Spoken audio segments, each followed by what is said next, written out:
Hello, ഇന്നൊരു potato മസാലയാണ് തയ്യാറാക്കുന്നത്. ചപ്പാത്തിക്കും ചോറിനും ഒപ്പം കഴിക്കാൻ പറ്റിയ നല്ലൊരു റെസിപ്പിയാണ്. പൊട്ടറ്റോ 2 എണ്ണം ഒന്ന് ചെറുതായിട്ട് കട്ട് ചെയ്ത് വെച്ചിട്ടുണ്ട്. ഇനി ഒരു പാൻ അടുപ്പത്ത് വെച്ച് ചൂടാക്കാം. അതിലേക്ക് ഓയിൽ ഒഴിച്ചു കൊടുത്ത് 1/2 ടീസ്പൂൺ കടുക് ഇട്ട് പൊട്ടിക്കാം. കടുക് പൊട്ടിക്കഴിയുമ്പോൾ 1/2 ടീസ്പൂൺ ജീരകവും ചേർത്തു. ഇനി അതിലേക്ക് ഇഞ്ചിയും വെളുത്തുള്ളിയും ചെറുതായി അരിഞ്ഞത് ഓരോ സ്പൂൺ വീതം ഇട്ട് കൊടുക്കാം. അതൊന്ന് മൂത്ത് വരുമ്പോൾ അതിലേക്ക് 2 സവാള നീളത്തിൽ അരിഞ്ഞതും 2 പച്ചമുളകും കുറച്ച് കറിവേപ്പില ഇടാം. അതിലേക്ക് 1/2 ടീസ്പൂൺ ഉപ്പ് ചേർത്ത് സവാള ഒന്ന് സോഫ്റ്റ് ആകുന്നത് വരെ ഇളക്കി കൊടുക്കാം.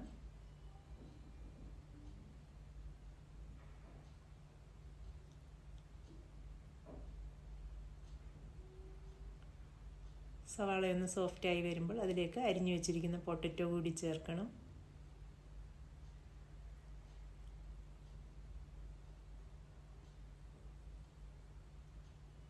ഇനി അതൊന്ന് ഇളക്കി കൊടുത്തതിന് ശേഷം ഒന്ന് അടച്ച് വെച്ച് വേവിച്ചെടുക്കണം.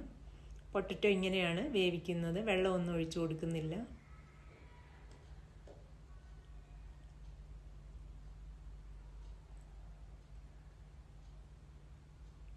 ഒന്ന് ഇളക്കിയതിന് ശേഷം 3-4 മിനിറ്റ് ഒന്ന് ഒരു മീഡിയം ഫ്ലെയിമിൽ അടച്ച് വെച്ച് കൊടുക്കാം. ഇടയ്ക്കൊന്ന് ഇളക്കിയും കൊടുക്കണം.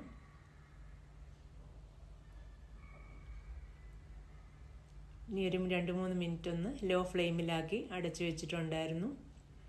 അപ്പോഴേക്കും പൊട്ടറ്റോ ഒന്ന് ഒന്ന് ചെറുതായിട്ട് റോസ്റ്റായും വന്നിട്ടുണ്ട്. അതൊരു സൈഡിലേക്കൊന്ന് നീക്കി വെച്ചതിന് ശേഷം അതിലേക്ക് പൊടികൾ ചേർക്കാം. 1/2 ടീസ്പൂൺ മഞ്ഞൾപ്പൊടി ചേർത്തു. 1/2 ടീസ്പൂൺ മല്ലിപ്പൊടി ഫുള്ളായിട്ട് എടുത്തിട്ടുണ്ട്. 1 ടേബിൾ സ്പൂൺ മുളക് പൊടി ഇട്ടു. 1/2 ടീസ്പൂൺ ഗരം മസാല പൊടിച്ചതും 1/2 ടീസ്പൂൺ കുരുമുളക് പൊടിയും കൂടി ചേർത്തു. ഇനി ആ പൊടിയെല്ലാം ഒന്ന് വഴറ്റിയെടുക്കാം.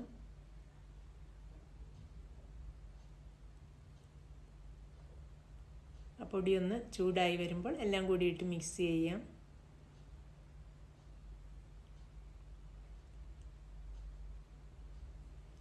പൊടിയൊക്കെ നന്നായിട്ട് വഴറ്റിയതിന് ശേഷം അതിലേക്ക് ഒരു തക്കാളി ചെറുതായി അരിഞ്ഞത് കൂടി ചേർക്കണം. ഈ തക്കാളി ഒന്ന് വേവിക്കുന്നതിനായിട്ട് വീണ്ടും ഒരു 2-3 മിനിറ്റ് ഒന്ന് അടച്ച് വെക്കാം. തക്കാളി വെന്ത് കഴിയുമ്പോൾ അത് ഇളക്കി അതൊന്ന് ശരിക്കും വഴറ്റിയെടുക്കണം. അതിലേക്ക് അല്പം ഉപ്പ് കൂടി വേണമായിരുന്നു, ഉപ്പ് കൂടി ചേർത്തു.